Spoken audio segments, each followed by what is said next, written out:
Esperen, otra vez se trabó. Guillain-Barré se relaciona con la ingesta de setas, comentabas. Ajá. Pero así venía en la guía.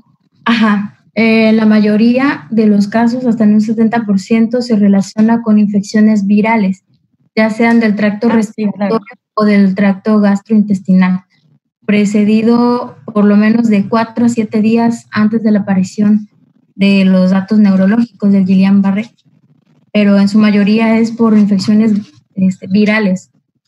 Sí, el Guillain-Barré, digo, eso es punto y aparte, solo que la guía manejaba que la ingesta de setas podría causar Guillain-Barré. Sí.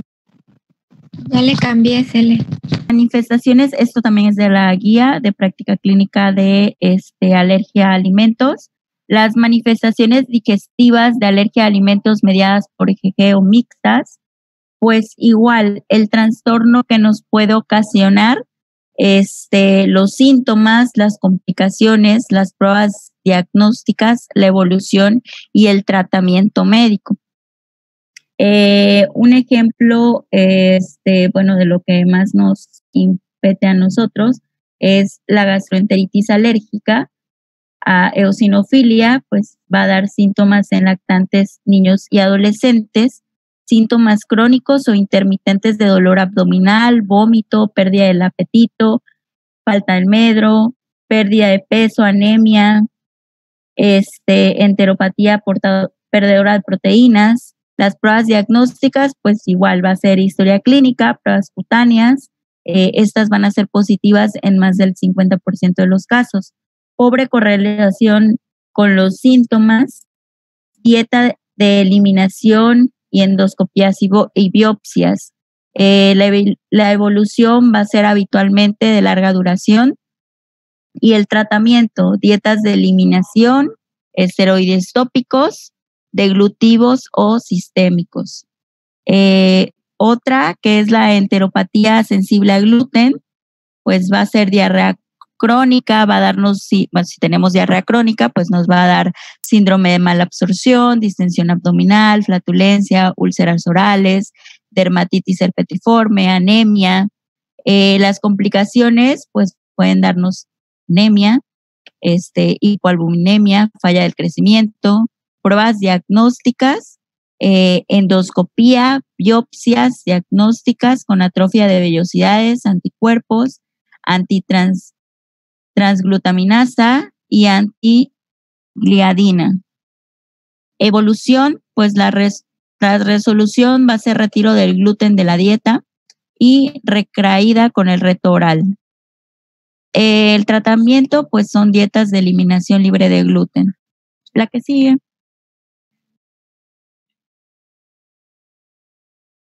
Ok, manifestaciones de alergia alimentaria de piel y mucosas. Las mediadas por IgG, la urticaria aguda y angioedema, pues va a ocurrir en cualquier edad, ¿sí? Desde niños hasta pacientes adultos. Prurito, las características van a ser prurito, ronchas de minutos a horas después de la ingesta de alimentos. El diagnóstico se hace con el interrogatorio, pruebas cutáneas de IgG alérgeno específicas in vitro, reto oral si es necesario. El pronóstico y evolución va a ser variable dependiendo del alimento, como la leche, soya, huevo, trigo, habitual remisión del cacahuate, nueces y semillas y mariscos. Otra mediadas por células, como la dermatitis por contacto, igual ocurre a cualquier edad. Las manifestaciones clínicas, pues prurito, rash, eczema. Celeste, pégate un poquito tu micro, se bajó tu audio. Ok.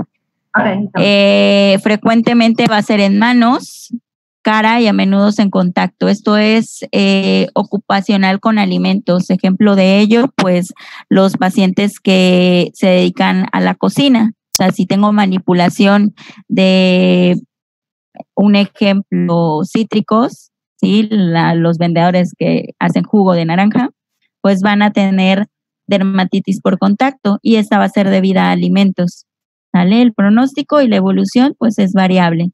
Y la historia, el diagnóstico se hace con prueba de parche. Se coloca un parchecito con el alérgeno, y cual se hace una dermatitis por contacto. La dermatitis,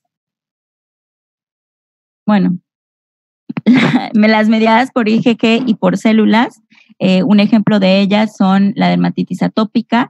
Esta se presenta en lactantes y niños, inicia antes de los 5 años en el 90% de los casos. Aquí es importante, bueno, lo dice más adelante. Las características son el prurito, el rash, generalizado en lactantes, localizados en áreas de flexión en niños mayores, alergia alimentaria en 35% de los casos, de moderados a graves. El diagnóstico se hace por interrogatorio, pruebas cutáneas, IgG alérgeno específicas in vitro, reto oral si es necesario. Le vuelvo a repetir, el reto oral se hace siempre bajo supervisión médica. Pronóstico y evolución. El 60-80% de los casos hay mejoría significativa o hay resolución en la adolescencia, al menos que el paciente siga con un consumo inadecuado de esas sustancias. ¿Sí? Por ejemplo, hay pacientes, bueno, me ha tocado ver pacientes que tuvieron dermatitis, alergias alimentarias en la infancia. En la adolescencia hay resolución, llegan a la edad adulta y nuevamente comienzan con reacciones alérgicas, pero porque en el periodo de adolescencia como que no te hacen mucho caso en el tratamiento, médico, y entonces remite nuevamente. Ok, la que sigue.